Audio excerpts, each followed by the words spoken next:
What's good, YouTube?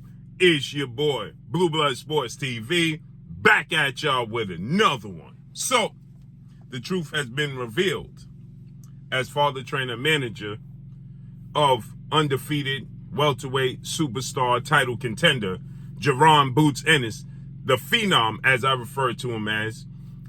31 wins, no losses, no draw. 28 big wins by way of knockout. 26 years of age, 5'10" with a 74-inch arm reach. Jaron Boots Ennis is struggling to get a marquee fight. Okay, it's just simply struggling to get a marquee fight, right? Jaron Boots Ennis is a matchup nightmare for most fighters.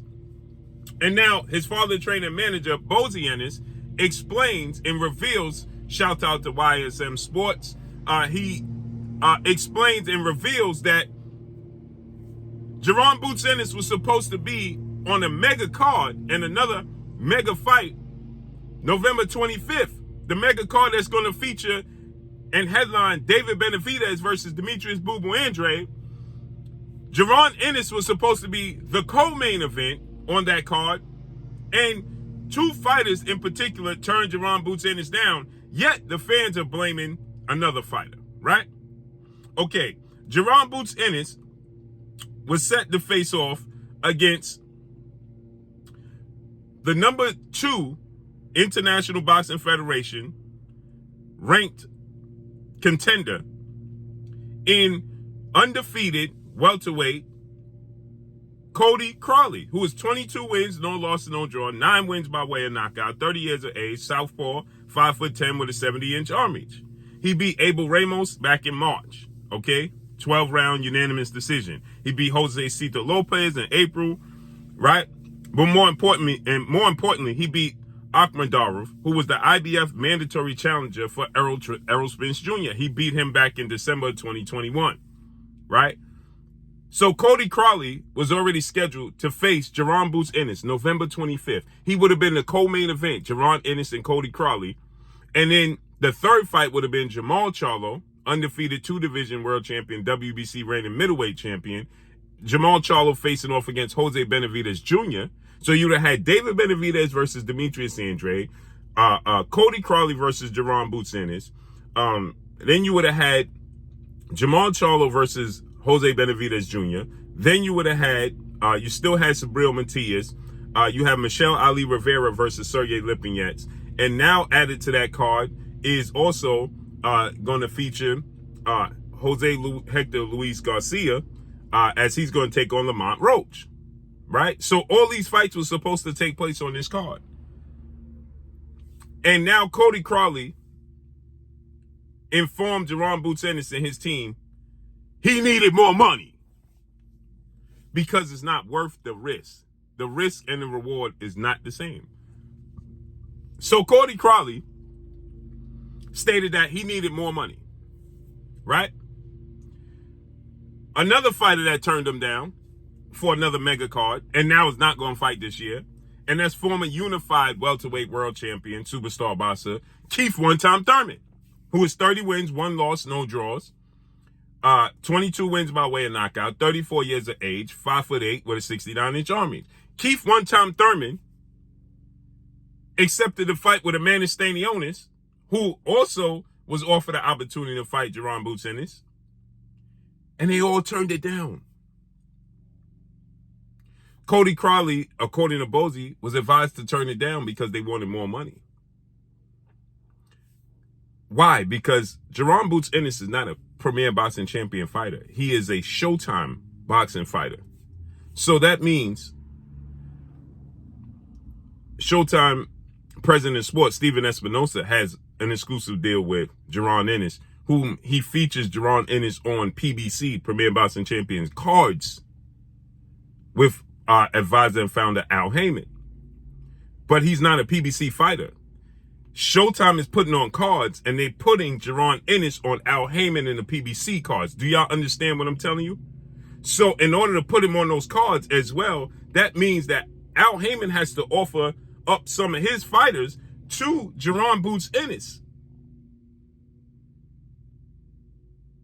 who's not signed to him. So Al Heyman is feeding Jaron Ennis, but he's not eating off of Jaron Ennis. Do you follow me?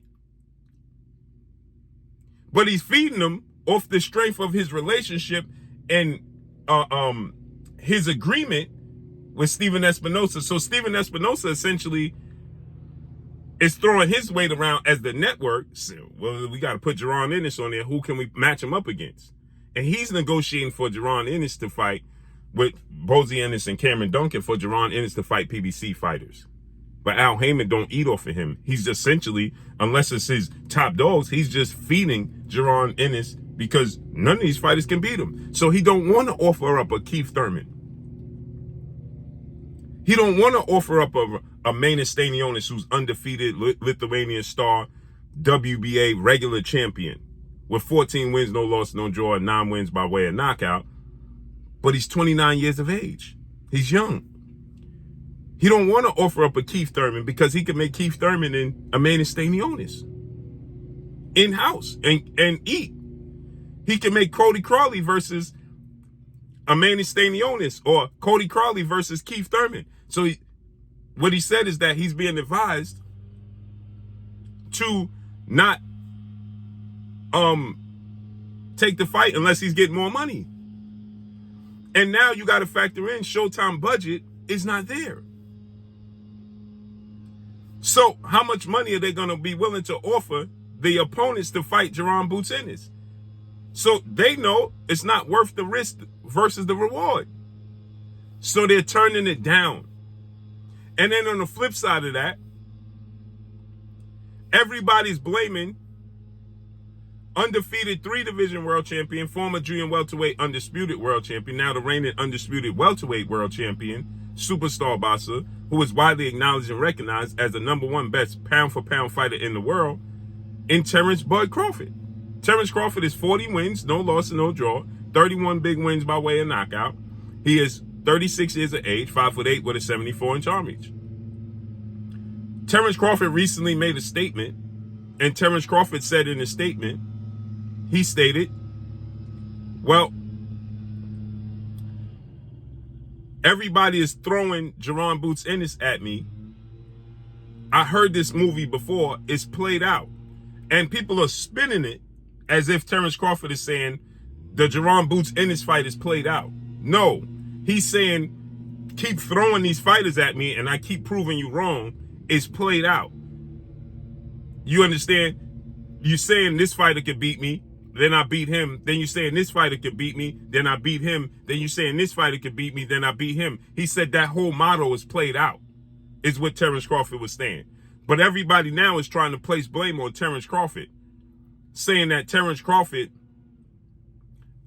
is ducking Jaron Boots Ennis. But how could he possibly be ducking Jaron Boots Ennis for his next fight when he's contractually obligated to fulfill a rematch, and the rematch clause he has with Errol Spence Jr. of their July 29th Las Vegas T-Mobile Arena showdown. Undefeated, undisputed showdown. A mega showdown between Errol Spence and Terrence Crawford for undisputed. They have an immediate rematch clause. Errol Spence activated the rematch clause. How could Terrence Crawford possibly be avoiding and ducking Jaron Ennis when he's obligated to rematch Errol Spence? Now, if he pulls the rug from underneath Errol Spence's feet and say I'm fighting Jaron Boots Ennis, people going to say he's doing Errol Spence dirty. Make it make sense. Terrence Crawford, so now Terrence Crawford is receiving the blame because Keith Thurman, Magnus Stanionis, Cody Crowley, and the other fighters from the PBC aren't willing to fight him. And they're being advised to take more money. Right, because Al Heyman can't eat off of Jaron Boots Ennis until Jaron Boots Ennis signs to the PBC. It don't make sense, business sense, for Al Heyman to keep feeding Jaron Boots Ennis these fights when he can feed his other fighters these fights, and it make more sense for him in-house and a big fight in-house. Hence the reason why you was going to have Amanda Stanionis versus Keith Thurman December 9th. Because it's in-house. And he eats all the way around. The BBC keeps it in-house. And it's still a big fight. It's as big of a fight. Keith Thurman versus Amanda Stanionis is as big, or if not bigger, than Jaron Ennis versus Stanionis. Now, Keith Thurman versus Boots Ennis is bigger than all of them. But when you matchmake it in-house, if you make a fight with Keith Thurman and Cody Crowley, that's a bigger in-house fight for Al Heyman and the PBC than to let Cody Crowley go outhouse and fight Jaron Ennis. You got to make it make sense. Because they're equally as big. We're frustrated as Jaron Boots Ennis fans because you want to see Jaron Boots Ennis get these marquee fights. But you got to make it make sense. Keith Thurman versus Cody Crowley is a bigger fight, or just as big for Al Heyman and the PBC, and they're not losing money. They're going to lose money feeding Cody Crowley to Jaron Ennis. Make it make sense. But that's all I got for y'all, man. We're going to talk about this live today at 2:30 p.m. Eastern Standard Time. Make sure y'all hit the like button, drop a comment in the comment section. Let me know what y'all think. Y'all already know what it is. It's your boy Blue, Blue Blood Sports TV. Hate, like, comment, and subscribe. You haven't subscribed, hit the subscribe button, hit the like button, hit the bell icon to get all the new notifications. Follow me on Instagram at Blue Blood Sports TV, all one word. Y'all already know what it is. Your boy Blue signing off. I'm gone. Peace.